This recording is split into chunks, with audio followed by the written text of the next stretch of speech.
Da necessidade da participação política, minha amiga, você já está cansada de saber, né? Nós vivemos falando sobre isso aqui no Condição de Mulher.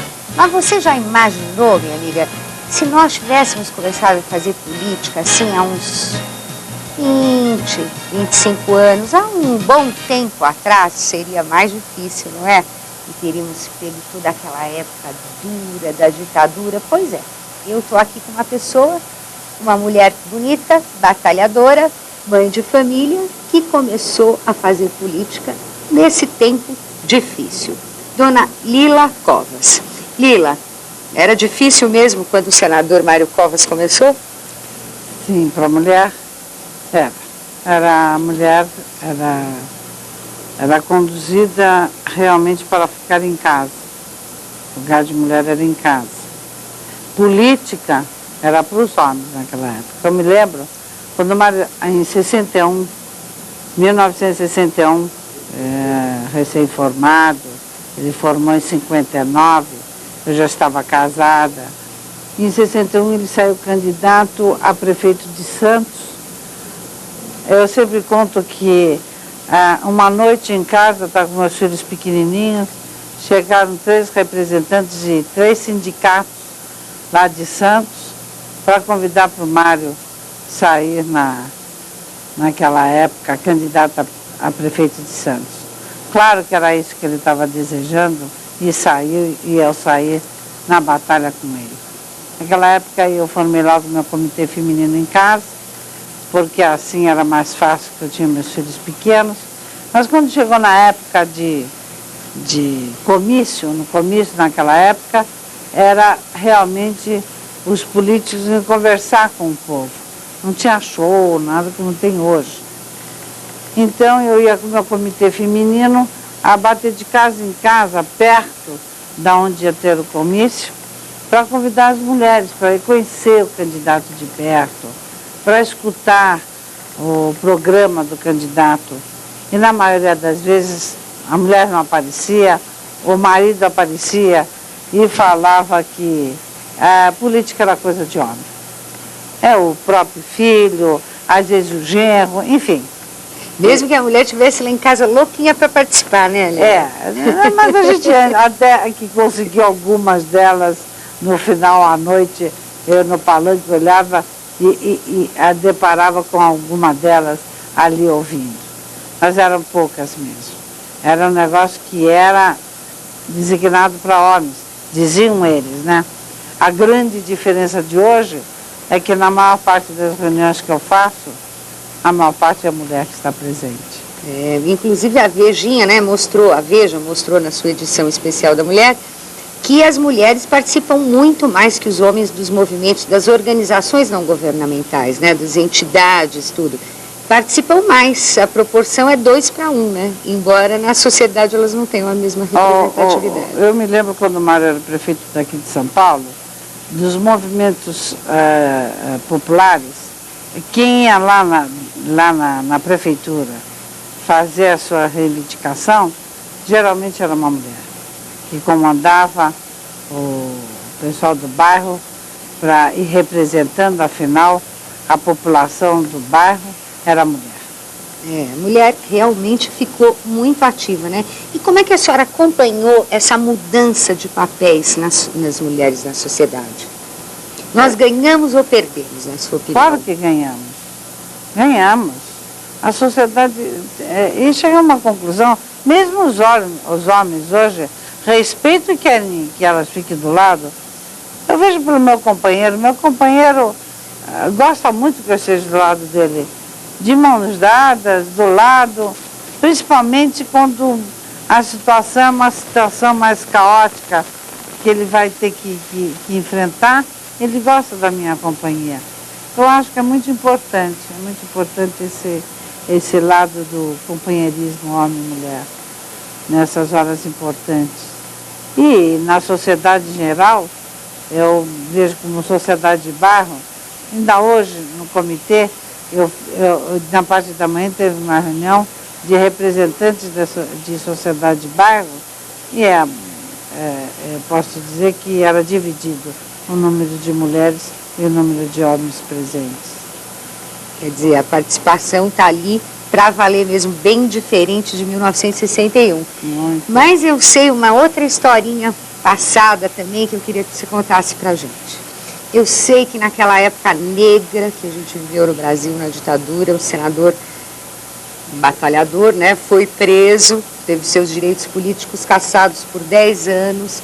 E aí tem uma história do Natal, você não quer contar para nossa amiga? Aí ele ainda não tinha sido cassado, ele ainda era líder Ainda da era o líder da oposição nessa época. E ele foi preso como todas as pessoas que dirigiam aquele partido na época, eles foram presos todos. E o Mário, quando foi solto, ele chegou em casa e ele foi na véspera do Natal, e ele estava muito impressionado, chocado, triste, por ver ali onde ele estava preso, muitos estudantes de vários estados do país.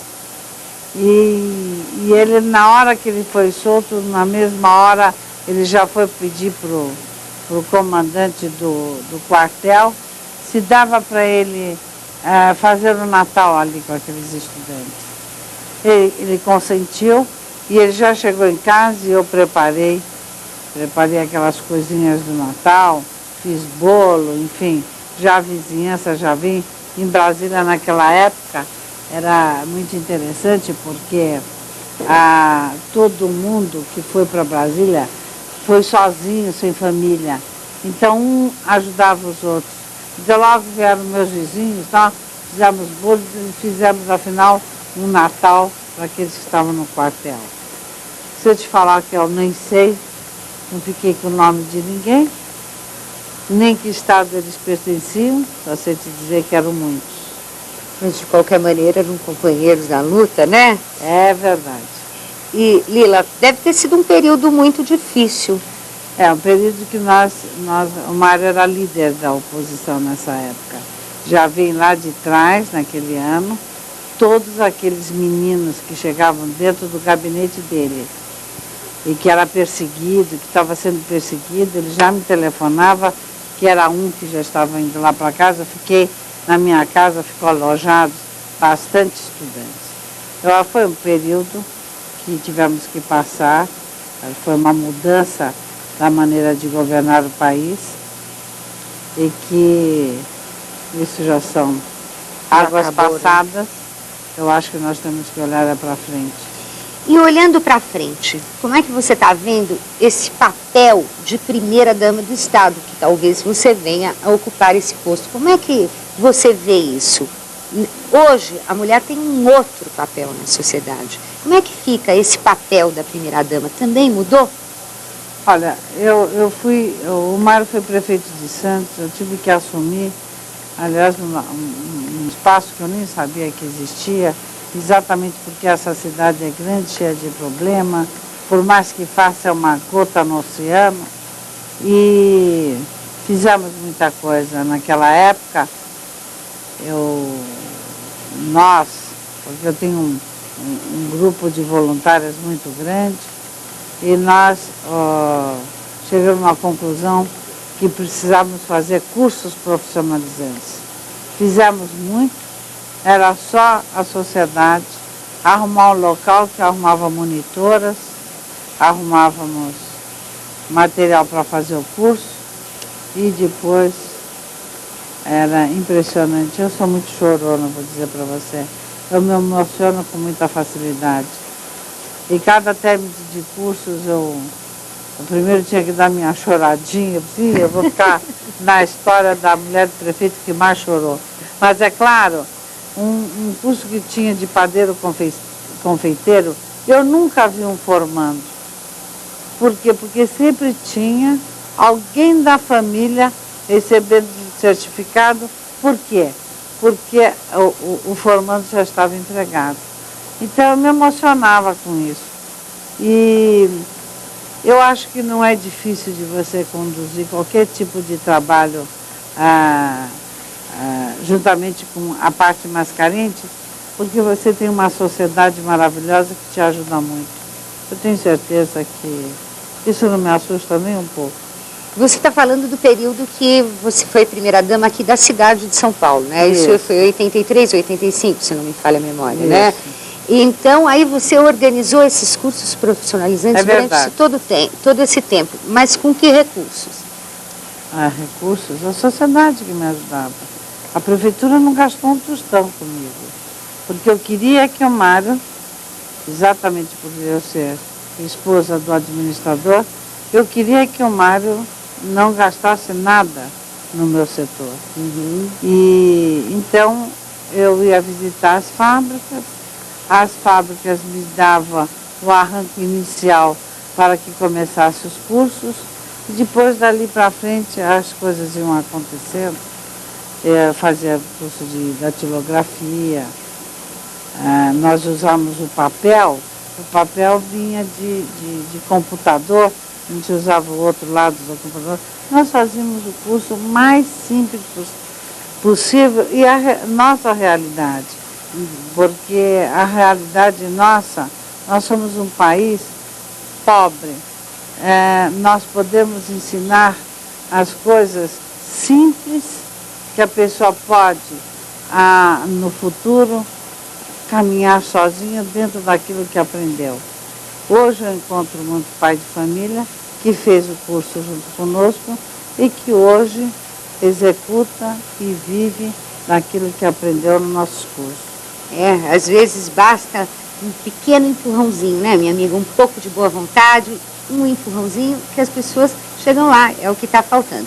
Nós estamos conversando com Dona Lila Covas e vamos continuar, mas depois do intervalo. Até já.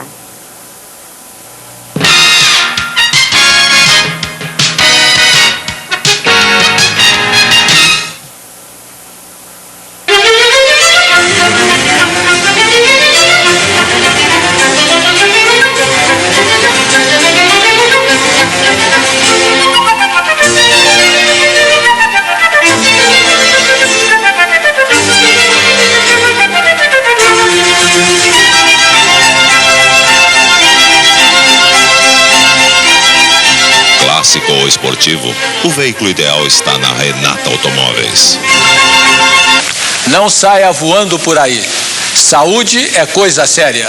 O SIM está perto de você. O SIM Assistência Médica tem uma equipe de médicos e profissionais competentes e dedicados. Eles cuidam da saúde de sua família com todo carinho e você não paga mais por isso.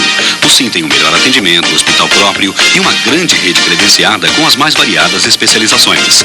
Plano familiar e convênio empresa, sempre dentro do seu orçamento.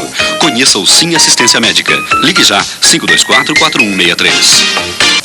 Vem aí a magia da Sexta Festa do Havaí de Santa Lúcia, de 11 a 14 de novembro. Uma praça toda enfeitada tipicamente com muita música, alegria e alto astral. Vá você e sua família. Sexta-feira, Alma Brasileira. Sábado, Magnatas do Pagode. Domingo, Doce Mania e Magia Tropical. E segunda-feira, Som Brasil. Sexta Festa do Havaí de Santa Lúcia, de 11 a 14 de novembro. Realização Fundo Social e Prefeitura de Santa Lúcia. Apoio Unimed.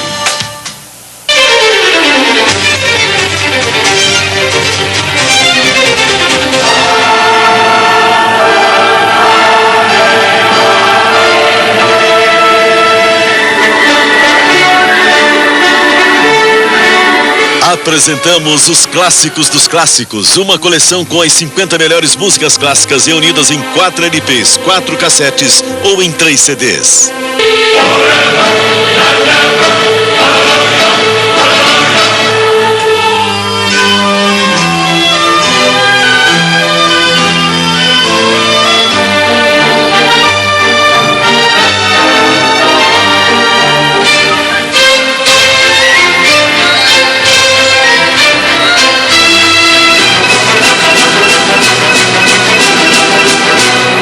Clássico dos Clássicos é uma seleção da Sony para você que reúne as músicas consagradas pela humanidade.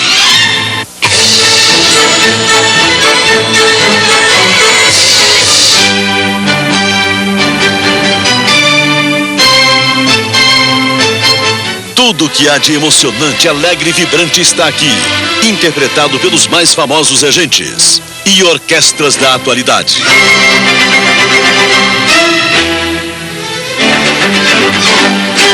Faça já o seu pedido e receba Clássico dos Clássicos. São 50 músicas da Sony para você em 4 LPs, em 4 cassetes e agora em 3 CDs. E mais o seu exclusivo certificado incondicional de garantia.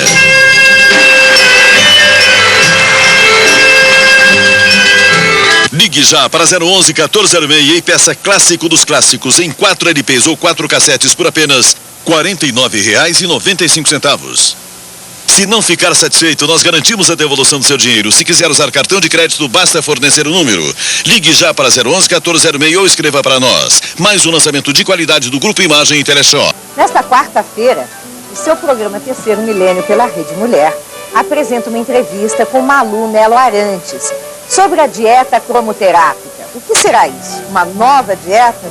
Não. Um tipo de programa para você reequilibrar os seus chakras através das cores. Não perca a nossa entrevista pela Rede Mulher no programa Terceiro Milênio, às 5h30 da tarde, com reprise de madrugadinha.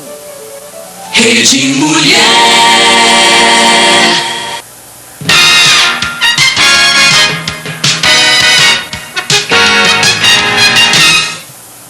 Seu programa Condição de Mulher, hoje conversando com Dona Lila Covas.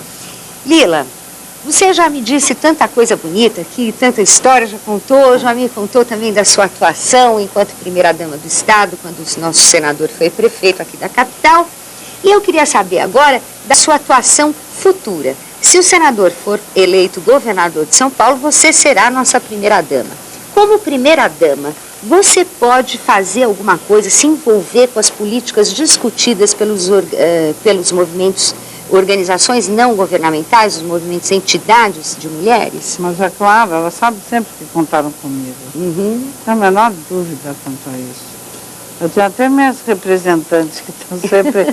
É porque, os movimentos. Exato, não dá para a gente fazer tudo ao mesmo tempo. Mas eu acho que eu apoio totalmente e ela sabe que contam comigo. Isso para mim não tem o maior problema nenhum nisso.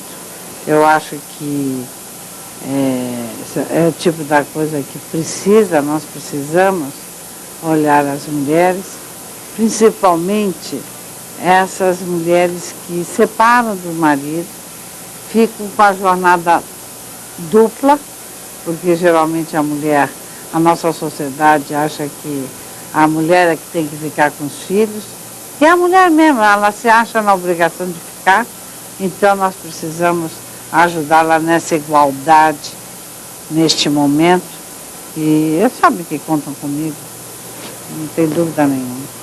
Uma grande reivindicação das mulheres que trabalham fora é, sem sombra de dúvida, a creche, né? A pré-escola, para ter onde deixar seu filho com segurança e com saúde enquanto vai trabalhar, né? Isso falta bastante. Agora, você tem uma tradição de parceria, né? Você me contou que você foi às indústrias, conseguiu material, montou seus cursos, não gastou dinheiro, foi fazendo as coisas de acordo com o que era possível. Quem sabe aqui uma parceria, né? Já está se falando em parceria com a iniciativa privada para solucionar esse problema das creches, seria por aí? Bom, isso aí eu quero fazer uma parceria, mas é com trabalhos sociais. Sabe, na minha idade já não dá mais para aguentar ver uma sociedade de voluntários que formou um determinado trabalho, seja lá para idoso, criança, enfim, órfãos, e que tem que esperar, afinal de contas, o governo para ajudá-los. Eu quero ver se faço uma parceria com a sociedade para ajudar.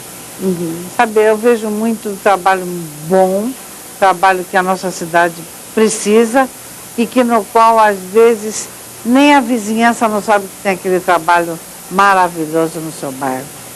Então eu quero ver se isso é um dos trabalhos, não tem nada a ver com o trabalho da mulher. Eu acho que é um trabalho da sociedade. Eu acho que se nós temos um grupo de voluntários que tem esse tipo de trabalho, está ajudando não só a cidade, como o Estado e como o país. E com um trabalho de ser humano maravilhoso. Eu, como mulher do governador, tenho mais que dar uma mão forte e ajudá-las a caminhar sozinha. Eu gostaria de, quando eu saísse, tivesse a certeza que deixei uma porção de instituições caminhando sozinho. E eu tenho muita gente que já está querendo me ajudar nesse sentido. A nossa sociedade é ótima. Que coisa boa, né, Lila? É verdade. Pelo menos poderemos caminhar com as próprias pernas, né? Sem ficar esperando uma verbinha daqui, uma verbinha de lá. Exatamente, mesmo porque, Isabel, você veja que está tudo caótico. Você vê a saúde. De vez em quando você depara com um problema, como agora, bem recente, uma mulher estava tendo bebê numa pia. Quer dizer, não dá. Então, deixa o governo melhorar todas essas partes, que é de responsabilidade dele. E essa parte social, vamos ver se a gente faz uma cruzada aí e nós ajudarmos a quem precisa. Se todo mundo ajudar, dá para resolver quase todos os problemas. Dá mais, dá mesmo. Né? Dá mesmo.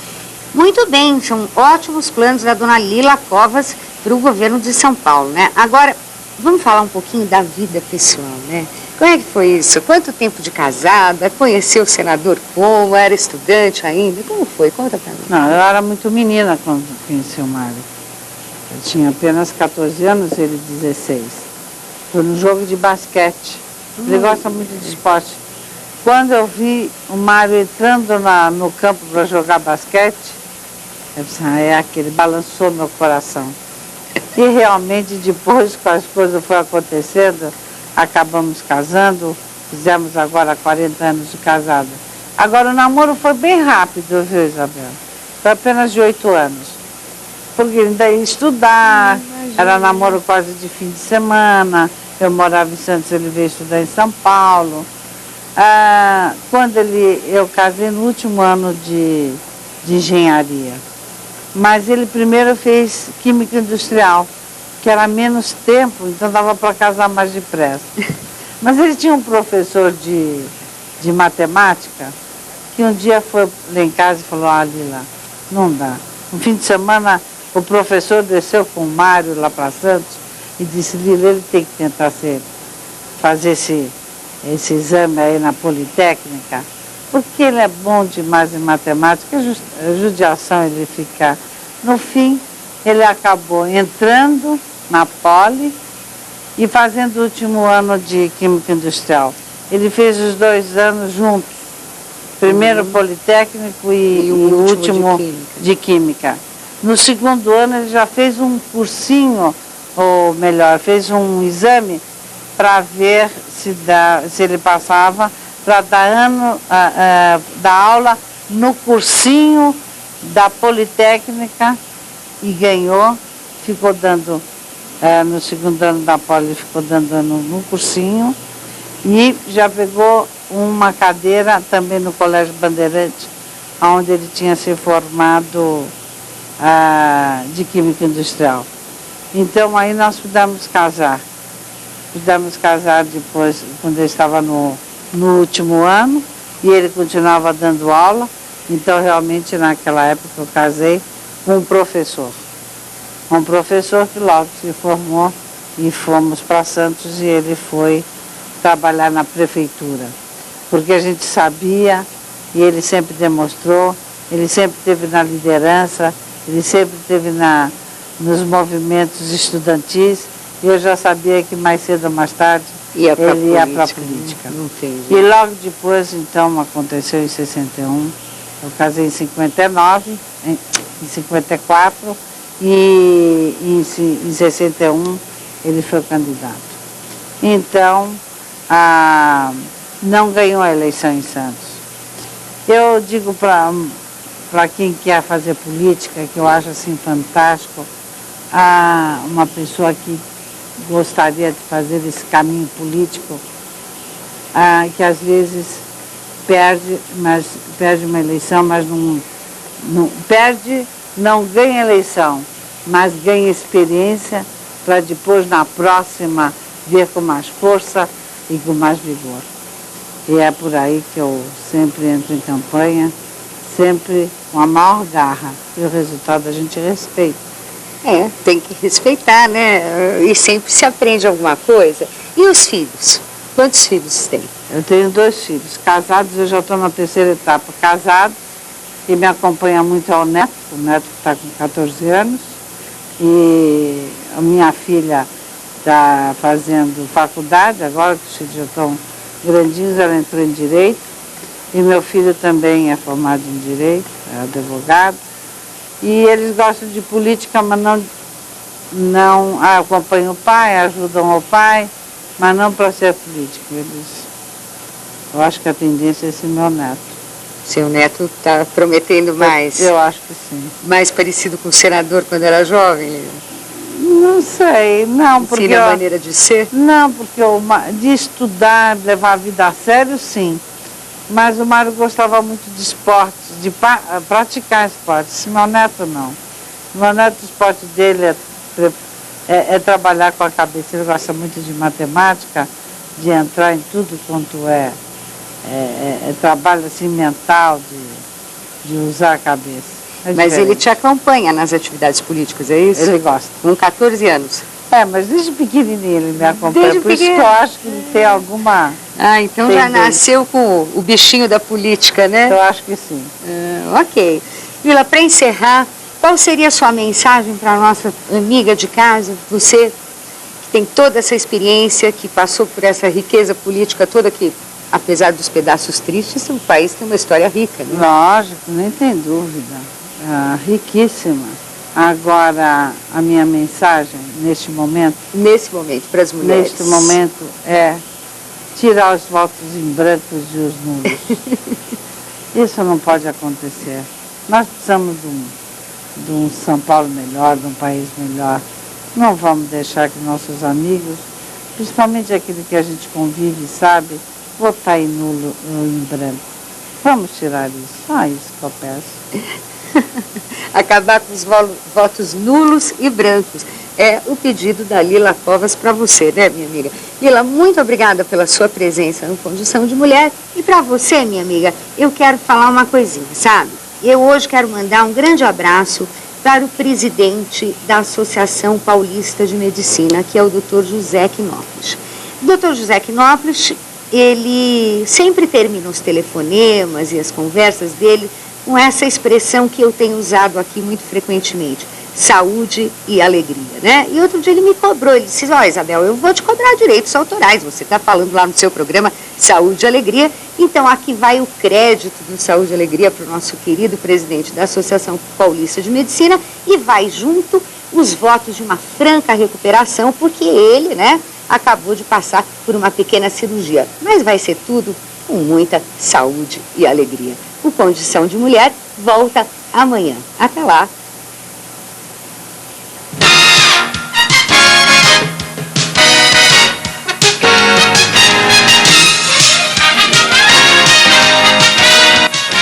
CYB 858, Rede Mulher de Televisão. Em São Paulo, canal 42 UHF. Em Ribeirão Preto, canal 14.